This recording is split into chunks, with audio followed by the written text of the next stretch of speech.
نحمدہ و نصلی علی رسولہ الکریم اما بعد فاعوذ باللہ السمیع العلیم من الشیطان الرجیم بسم اللہ الرحمن الرحیم۔ سورۃ الانبیاء بامانی بامحاورہ ترجمہ اور اس کے بعد اس کی تشریح۔ پہلے بامانی ترجمہ، آیت نمبر 68۔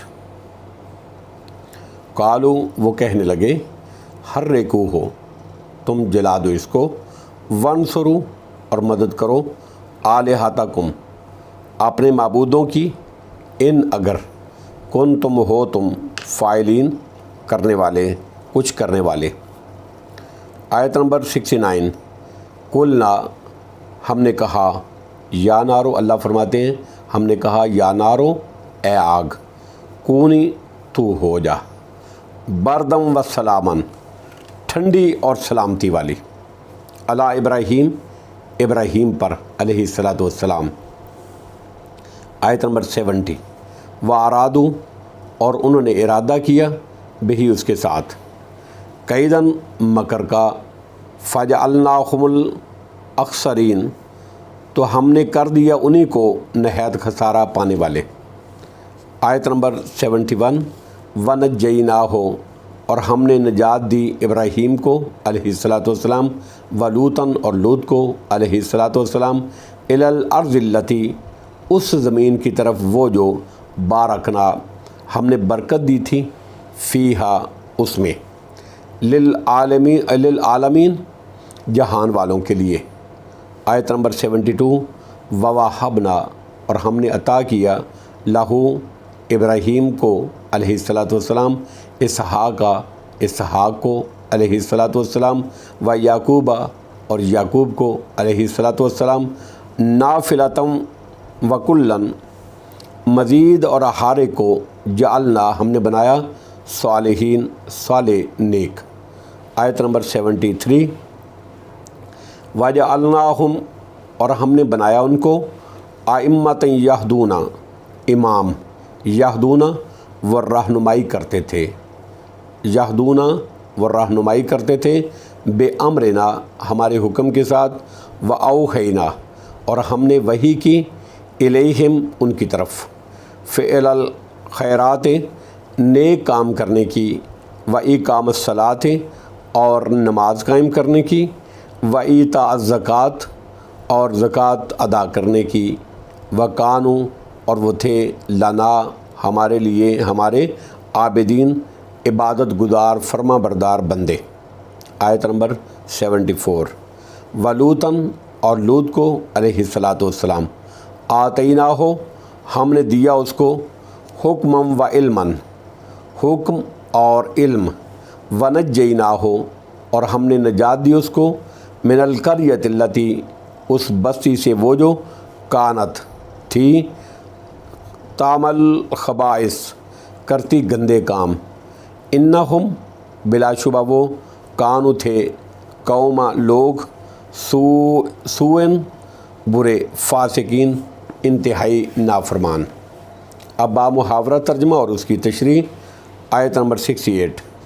قالو حرکوہ وانصروا آلہتکم ان کنتم فاعلین، کہنے لگے، لوگ کہنے لگے، اگر تم کچھ کرنے والے ہو، جو بتوں کی عبادت کرتے تھے، جو میلے سے واپس آئے تھے، جو ابراہیم علیہ السلام سے مکالمہ کر رہے تھے کہ اپنے یہ اس کے ساتھ، ان بتوں کے ساتھ تم نے یہ حرکت کی ہے، وہ کہنے لگے، حرکوہ وانصروا آلہتکم ان کنتم فاعلین، اگر تم کچھ کرنے والے ہو تو ابراہیم کو جلا دو۔ آپس میں کہنے لگے کہ اگر تم کچھ کرنے والے ہو، یعنی ان بتوں کی مدد کرنے والے ہو، ان کو بچانا چاہتے ہو، اگر کچھ کرنا چاہتے ہو تو ابراہیم کو جلا دو، ان کنتم فاعلین، اگر تم اپنے معبودوں کی مدد کرو۔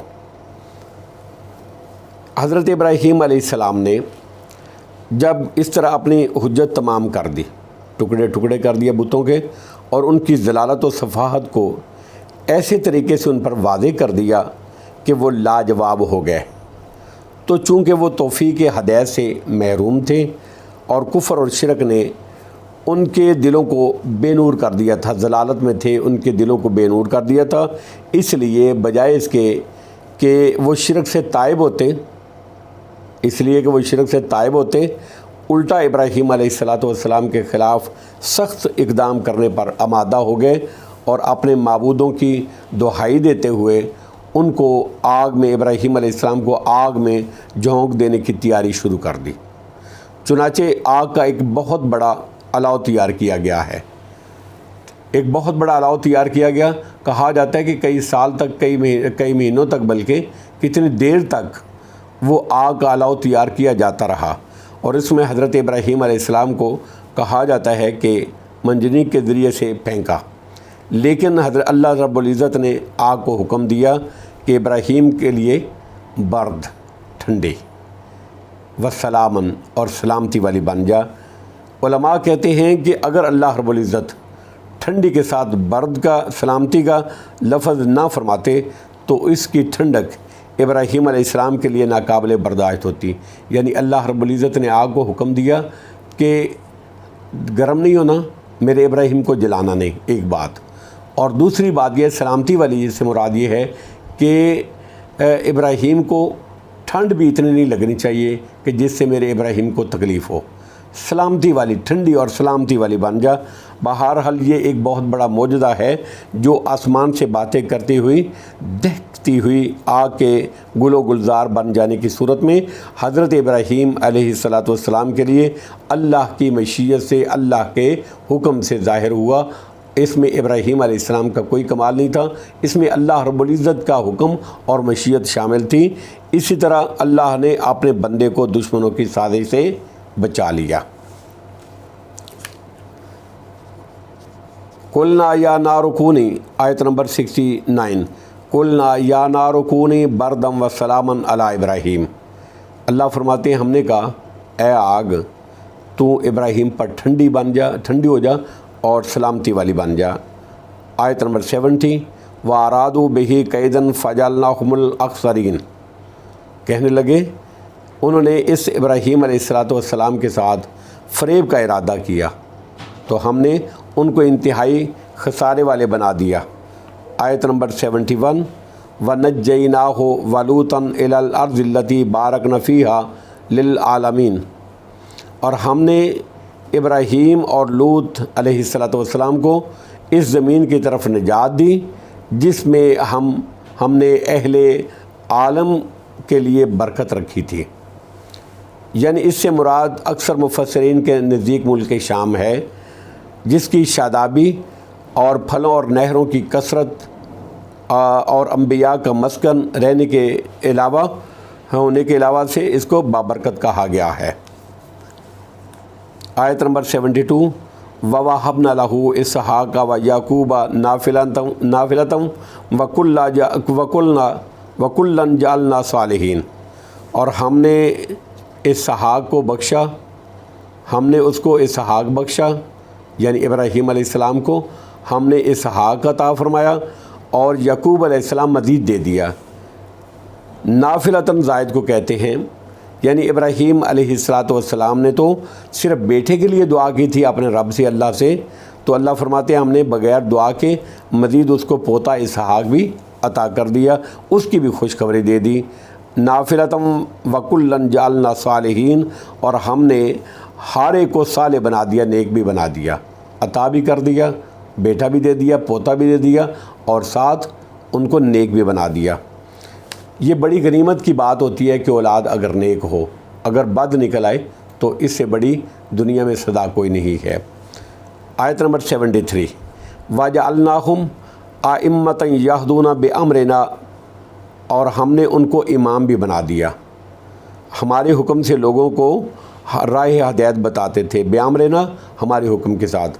وَأَوْحَيْنَا إِلَيْهِمْ فِعْلَ الْخَيْرَاتِ وَإِقَامَ الصَّلَاةِ وَإِيتَاءَ الزَّكَاةِ، اور ہم نے ان پر نیکیاں کرنے والا نیکیاں کرنے کی وحی کی، نماز قائم کرنے کی وحی کی، اور زکوٰۃ ادا کرنے کی وحی کی۔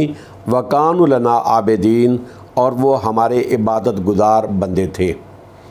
آیت نمبر 74، وَلُوطًا آتَيْنَاهُ حُكْمًا وَعِلْمًا وَنَجَّيْنَاهُ مِنَ الْقَرْيَةِ الَّتِي كَانَتْ تَعْمَلُ الْخَبَائِثَ، اللہ فرماتے ہیں ہم نے لوط کو حکم یعنی نبوت اور علم دیا علیہ الصلاۃ والسلام، اور ہم نے اس کو اس بستی سے نجات دے دی، وہ اس کے باشندے بدکاریاں کرتے تھے، انہم کانوا قوم سوء فاسقین، بلا شبہ وہ بہت برے تھے اور نافرمان لوگ تھے۔ آیت نمبر 75 وَأَدْخَلْنَاهُ فِي رَحْمَتِنَا إِنَّهُ مِنَ الصَّالِحِينَ، اور ہم نے لوط کو اپنے رحمت میں داخل کیا، بے شک وہ صالحین میں سے تھا۔ حضرت لوط علیہ الصلاۃ والسلام حضرت ابراہیم علیہ السلام کے بھتیجے تھے، اور حضرت ابراہیم علیہ السلام پر ایمان لانے والے تھے، اور ان کے ساتھ عراق سے ہجرت کر کے شام جانے والوں میں سے تھے۔ اللہ رب العزت نے ان کو بھی یعنی لوط علیہ الصلاۃ والسلام کو بھی علم اور حکمت یعنی نبوت سے نوازا۔ یہ جس علاقے میں نبی بنا کر بھیجے گئے اس کو امورہ اور سدوم کہا جاتا ہے۔ یہ فلسطین کے بحیرہ مردار سے متصل بجانب اردن ایک شاداب علاقہ تھا، جس کا بڑا حصہ اب بحیرہ مردار کا جز ہے۔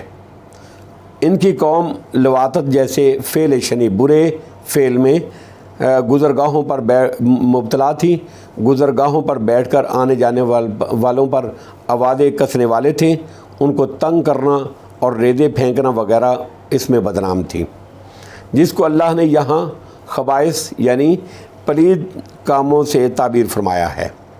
بالآخر حضرت لوط علیہ الصلاۃ والسلام کو اپنی رحمت میں داخل کر کے یعنی ان کو بچا کر قوم کو تباہ کر دیا گیا اور ان کو نجات عطا فرما دی۔ واللہ عالم بالصواب، وآخر دعوانا ان الحمد للہ رب العالمین۔